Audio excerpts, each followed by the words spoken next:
Hello, this is the American Report Card, and I'm your host, Terry Burris. Well, apparently, lives don't matter.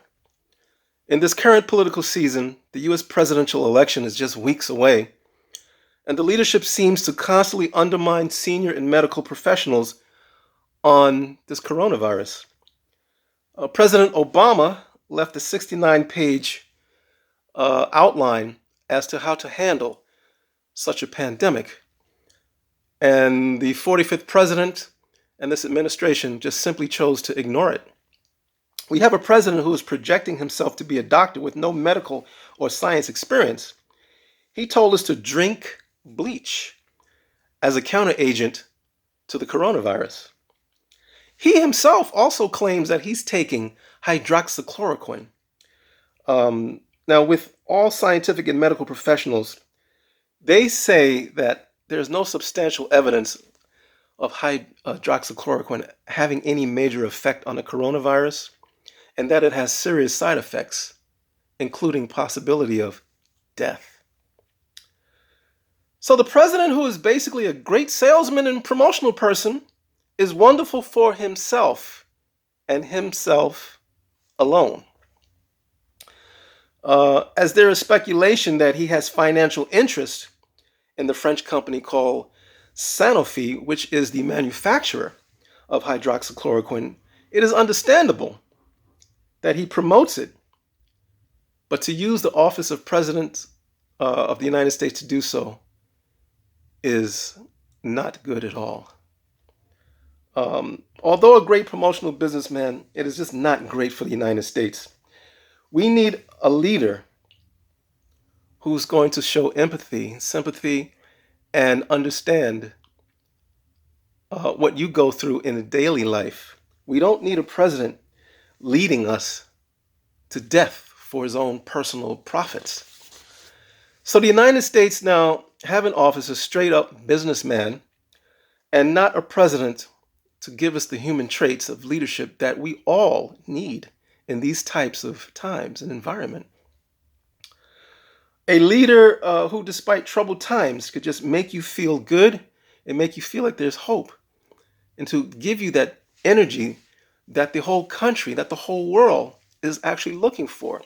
We clearly do not have that in office at this specific time. So the president is running around visiting swing states, Michigan and Pennsylvania, trying to drum up votes for his reelection, and this is what's on his mind. He's likely making promises that will more than likely be broken, like the one he did in West Virginia on his 2016 campaign, telling them that the coal industry was going to come back stronger and better than ever. And of course, that clearly did not happen, for it cannot happen in this particular time period.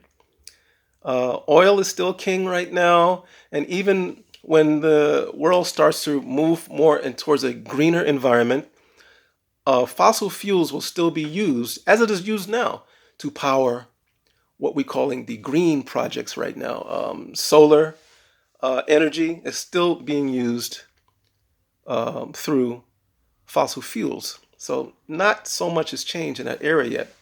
That's going to be a while before technology leads us out of fossil fuels.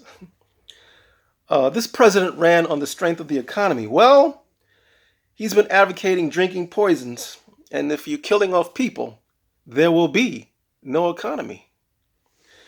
So a common sense leader is what we don't have right now and what we truly need. We have a narcissistic businessman with a childlike mentality, almost of a bully who wants his ice cream now. And he will rant, rave, scream, and holler and call you all kinds of horrible names if he can't get his ice cream. We have this sitting in the White House right now. Almost unbelievable for this day and time. Well, as the economy is shut down, it's slowly trying to emerge, but companies like Hearst Rent-A-Car, which is filing for bankruptcy now, 87% of the airlines industry is down, which hasn't happened in decades. It will be quite some time, year, 2, 3, who knows, when the economy can get back to what we know of it, um, or maybe better. But young people, it's going to be up to you. The future is in your hands. Do not let the bullies and people who want to control yourself with putting a chip in you, hijacking your future. It's up to you, young people, now. This is the American Report Card. I'm Terry Burris. Thank you.